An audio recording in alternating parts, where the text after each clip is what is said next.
Sales force doing well in Spain, Mr. Hardacre. Every area reports sales up. Ah, except for the Pyrenees. I don't know why, but the sales campaign in Spain stays mainly in the plains. That's all I say, Mr. Hardacre. This civil war in Spain has been a godsend. No, but a domestic tiff, lad. We need a wider conflagration that brings in an whole family of nations. Surely you don't mean another world war, Mr. Hardacre? That's exactly what I mean.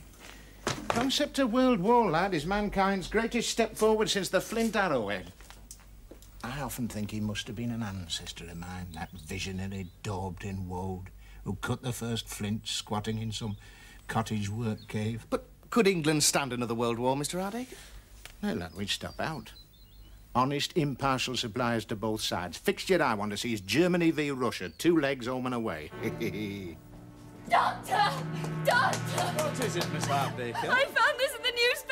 Oh, I told her not to keep this from you. She should never have put it on the nails. Spain! Tuesday. English poet meets hero's death. Eskel Hardacre, widely regarded as the most promising poet of his generation, was killed yesterday while reading. So you did know that Matt was out there fighting under that name? Yes, I knew. I was too late to stop him, to tell him. What is it, Miss Hardacre? The baby! I think it started. Oh, no, it's not due for another 6 weeks yet. Oh, what's the use of me trying to get an appointment system going? Nurse! Nurse! Bring some hot water quickly! We've just got time for a cup of tea. Steady. Steady, old girl. Shh. Why doesn't that vet come? Why, it's you. You're no use to anyone here. Woman or beast. I saw a light were burning. I thought, happen you had intruders. You've a lot of valuable bloodstock here. Yes, it's Tupperware. The one Mayor Brass Beauty covered before he... It's easy talking about it. He died to keep you out of my father's clutches. And all in vain. You're his, bought and paid for. Nay, lass. She's starting, and I'm so afraid she'll lose her bell. Stand back, lass. What are you doing? What does a slum boy like you know of breaching mares? Now, my first job down your father's pit, we're looking after ponies. And what I didn't learn there, well, I picked it up off cigarette cards. Now, I'll need a bucket of crab apples and a pound of salt. Not carbolic, mind. Push! Push! You can do it! Get your head right down between your knees. It's all right, nurse. I'm fine now. Thank you, thank you. You might be interested to know, Doctor. Miss Charlotte's had a baby. It's a fine boy. She wasn't long after you fainted. There you go, lass. There's your foal. White as rain. Son of Brass Beauty. And one day, he'll win the National. Oh, Jack, thank you. This foal means more to me than anything. Except... Except what, lass? Oh, when I saw you there, handling Tupperware as though you've been doing it all your life, saw how she responded to your sure hands and gentle urgings. I felt within me, then, the rhythm of all creation. A throb, with the dark pulse of life's endless renewal. Do you know what? When you say that, I can just hear me Uncle Lawrence talking. Oh, I'd like to meet him. Oh, I know you think me wild. And I am wild, yes. Tempestuous. But underneath, there's a restless spirit, yearning for safe harbor. Marry me, lass. Oh, Jack.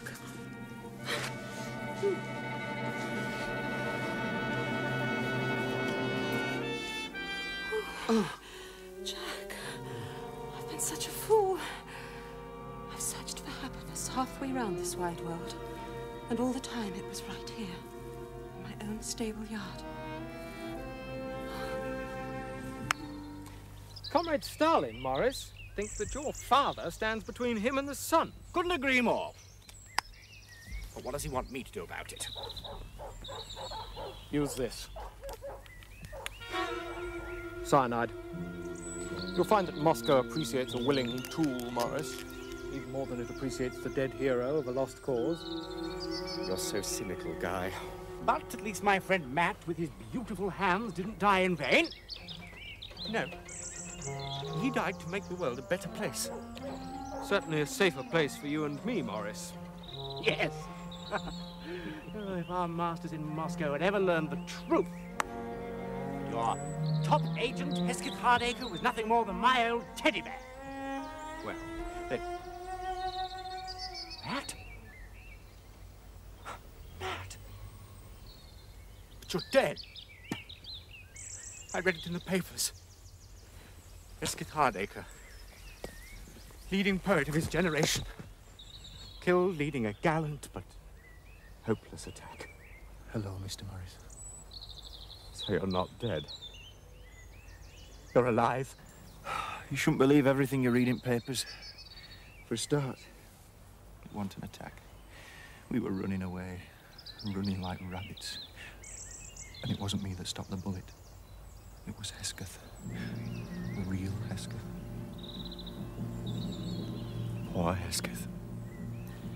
Tell me, how did it happen? It were a night attack. They sent Moorish troops against us. Till they opened their eyes, you couldn't see them. They caught Hesketh in no man's land. And they did things to him I can't bring myself to tell you. Disgusting things. I would like to hear the details sometime, when you've got a moment. I crawled out in the morning and gave him a decent burial. I wrapped him in Keir Hardy's cap, and Hesketh lies in some corner of a foreign field that is forever, utterly. I brought you back his ears.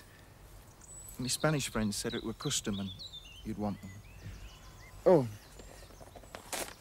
and this and all.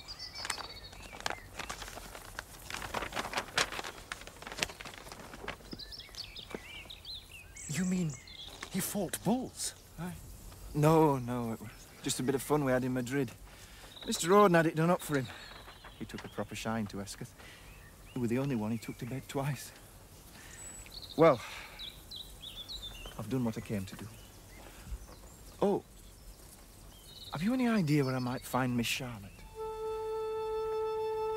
You mean you don't know? I'm afraid it's hopeless, nurse. There's nothing organically wrong with her. She's simply lost the will to live. Doctor, is she... Not yet. Perhaps you can comfort her in her last hours. You mean? I'm afraid so. Then a shock can do her no harm, even if it is too late to do her any good. Come in, Matthew. Fairchild! But you were reported dead! I don't die so easily. I wish that were true of some of the patients I get in my operating table. Where's Charlotte? She's here. Perhaps you can persuade her to live. Her and her wee bairn.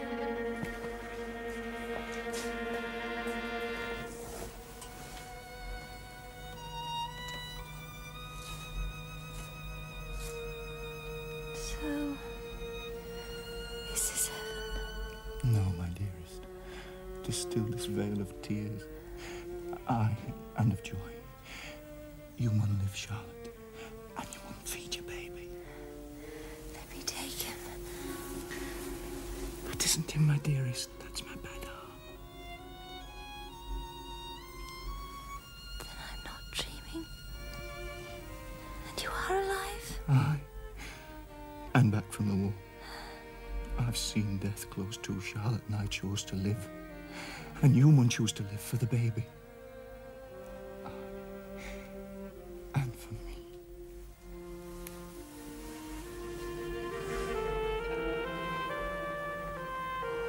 I don't mind admitting there is one physician finer even than I am. His name is Dr. Hope, and his waiting room is always full. Where does that music come from?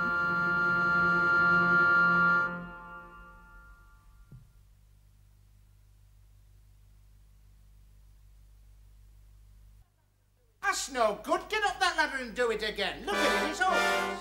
It's got to go all the way around. Red, white, blue, red, white, blue. I thought that was obvious. Go on. George! Good to see you. Glad you found time to get back from London to attend my reception to celebrate this great and glorious day, the coronation of King George VI and his gracious consort, as you know. I wouldn't have missed it for anything. Well, how are you keeping them, Mr. Hardacre? To tell you the truth, George, I'm not sleeping too well. I kept getting this recurring dream. Ericler and the other fella, Starling, they're carving up the world between them and leaving me out of it. It's a nightmare, George. We're in a room just like this one, only there's chamber pots all over the shop. Ah, I can signify them chamber pots here, Mr. Hardacre, because my mum used to read teacups, you know. And pots and pans always means a place. Now, chamber pots, well, that'd be Poland. Do you talk rubbish like this when you're attending political soirees up in London? Oh, right. Funny you should say that, Mr. Hardacre. I was at German Embassy t'other night and we were talking about Ericler, and it come out that that's not his right name at all. Now, you'll never guess what it is. Schickelgruber. Schickelgruber? Schickelgruber? Ah, just not remember?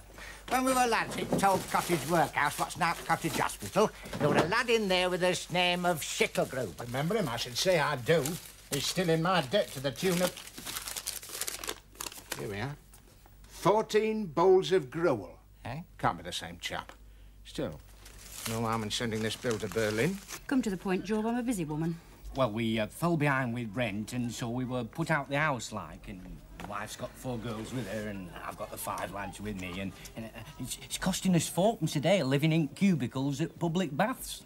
You're piling it on a bit, aren't you? It's only 2pence to get into them baths. We're having to take 2 cubicles. You know what they're like about mixed bathing round here? And it's awful damp for our Herbert's chest. Even though we are at the shallow end, we superintendent being a pal of mine. Now, when we went to London, Mr. Fairchild, out of the goodness of his heart, gave you the union tandem. All you had to do was keep up payments. Now, if you and Mrs. Lott spent more time on that tandem looking for work, you wouldn't have all these children. And then happen you would have a roof over your heads. Ah, well, thank you very much, Agnes. Mrs. Fairchild, you've been most helpful. I'll not take up any more of your valuable time, seeing as they're queuing halfway down the street. Well, tell him I can see no more today, or I'll be late for Mr. Hardacre's reception.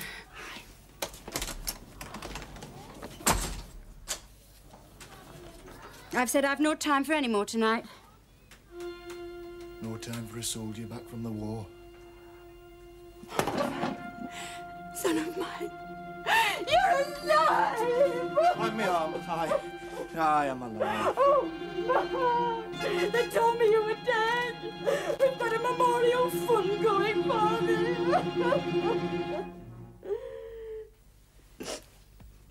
I don't know how this is going to look at Transport House. I'm widely respected as the mother of a young hero who gave his life for this great movement of ours. The Conservatives will have a field day. Still, I don't suppose that'll bother you. Younger generation have no thought. And while we're on this subject, what have you done with Gerardi's cap? Not so fast, Austin. I know only too well the price one pays for these. Sorry, Mumsy. It wasn't you I intended to kill or maim. You understand that, don't you? The fact remains, Austin, your prank with the rolls put Mummy back in this wheelchair. But it was him! Him! I meant to kill. I know you meant well, Austin. It's not enough to have good intentions. And he's making me marry that appalling girl.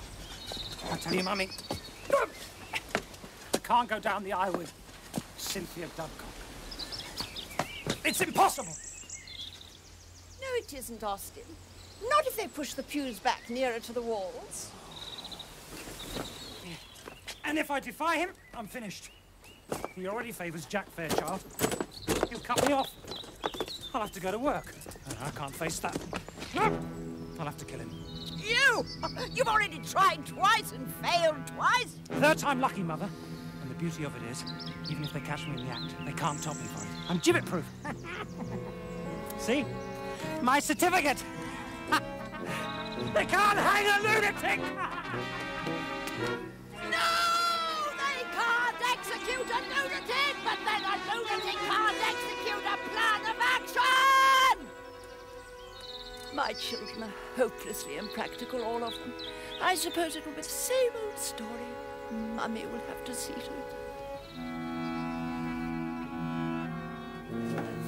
You begged and pleaded to take part in this firework display, and in 3 months you come up with what? One bloody rocket. It's a big one, I admit, but it's not what the British public wants. And these blueprints, they're no better than doodles. I will not have doodle bugs on my stuff, Von Braun. Now pack your traps and get back to Germany. Why do I always have to carry your hand back?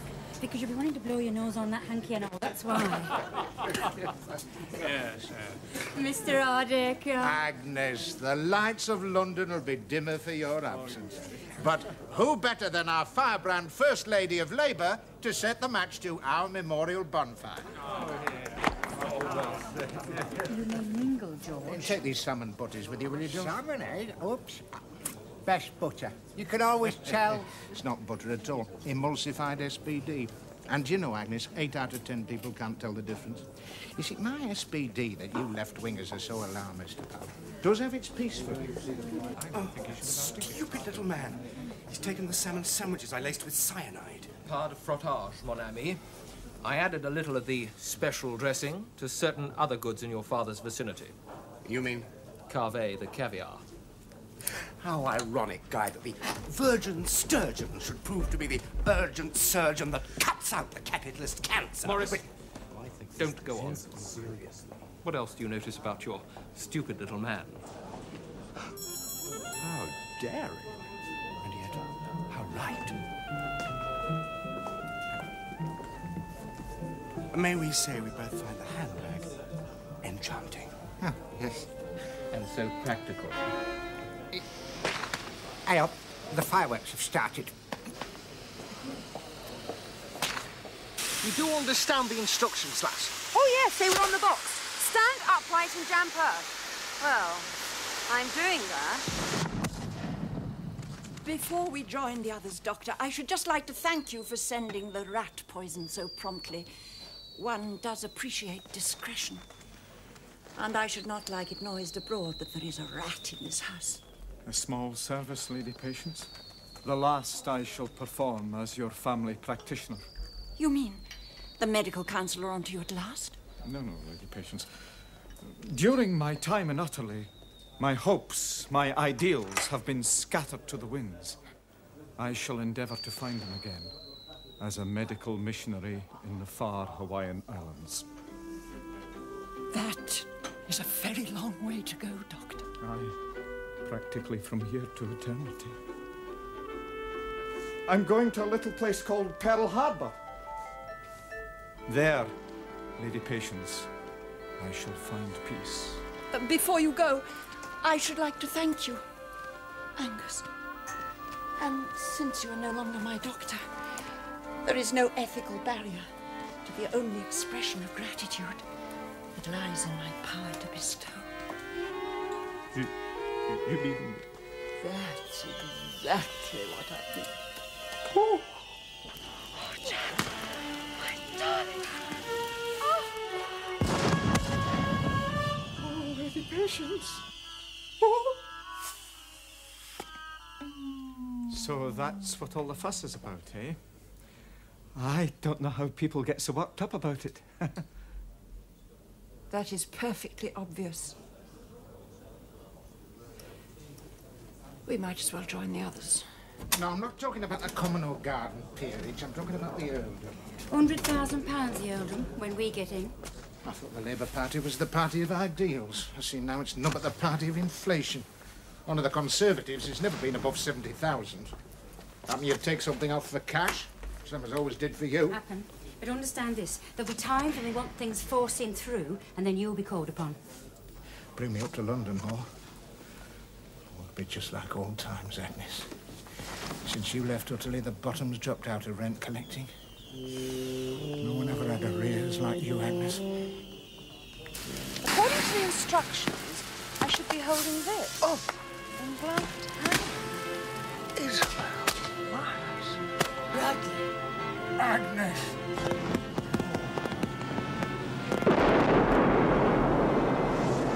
Oh, holy mackerel!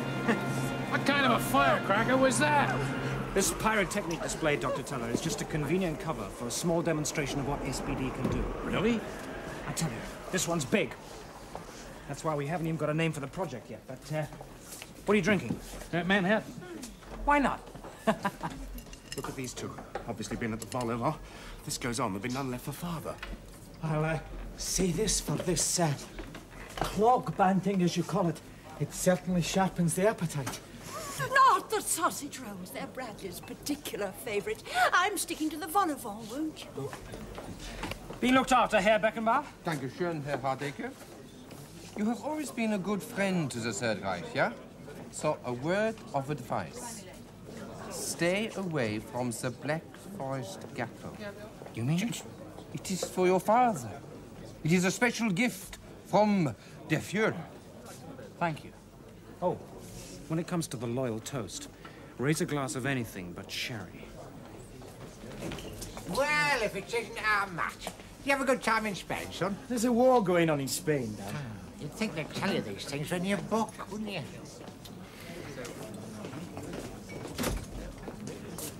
I don't care if you are a son of mine. You don't come to a do here dressed like that. I'm not stopping, Mr. Hardacre. I just come to return some property of yours. This piece of shrapnel has dipped for me arm in Spain. Recognise it's a fragment of shell casing. Oh, aye, it's one of ours. The Hardacre Nonpareil 4.5. That's a grand souvenir, is that? Right. Thank you. A lot of people, you know, go away and never think of bringing anything back. This is Tehran. Miss Charlotte's outside waiting for me now. We're going away to make a new life. Oh, Matt! Hey, lass, let him go. Later, thank you. No, later, man. Ladies and gentlemen, if I could crave your attention for just one moment. Ashley, make sure everyone's got a glass of sherry for the loyal toast. Friends, today the entire nation is one big happy family. Our thoughts go out to the nation's father figure, himself a family man who, with his gracious wife and two dear little princesses, is probably enjoying a similar do to this in his own homely palace. And of one thing I am quite sure, the king himself will not be sitting down to a finer tea. I speak as a man who has more reason than most to set high store by the family unit. Few of you will know that I myself spent my childhood in the old cottage workhouse. Now, of course, the cottage hospital. I lost both my parents at the age of 2, when my mother ran away from home, taking my father and the other 2 children with her. Aww. And yet, every product that comes out of my munition works is conceived for just one end: the defence of the family unit. Here, here. Albion's glory, the noted nerve gas and brain-decaying agent, the Devasto automatic creeping barrage. And here I would like to pay tribute to my lady wife, who came up with our sales slogan for the peerless trench and dugout flooder: here's mud in your eye. That's right. Thank you. Very good. The family is worth defending. And I know that I would not be the man that I am today were it not for the unstinting love that my family gives me. The adoration of my wife, the warm affection of my 2 sons, the unbridled devotion of my daughter, Lady Mountfast. And I can say with perfect honesty that my keenest pleasure has always been found in the bosom of the family. And that is why I ask you now to raise your glasses and join with me in a toast. The family, be it at peace or war. The family.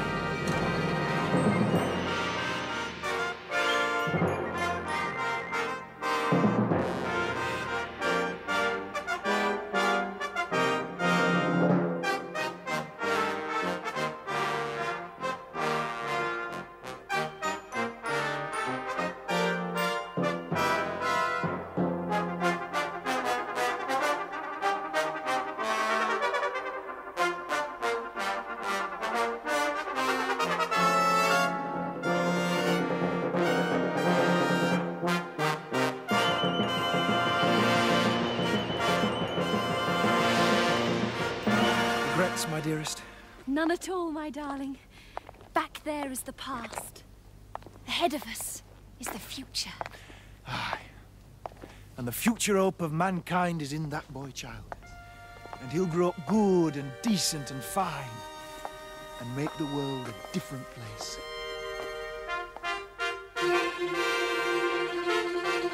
Bye.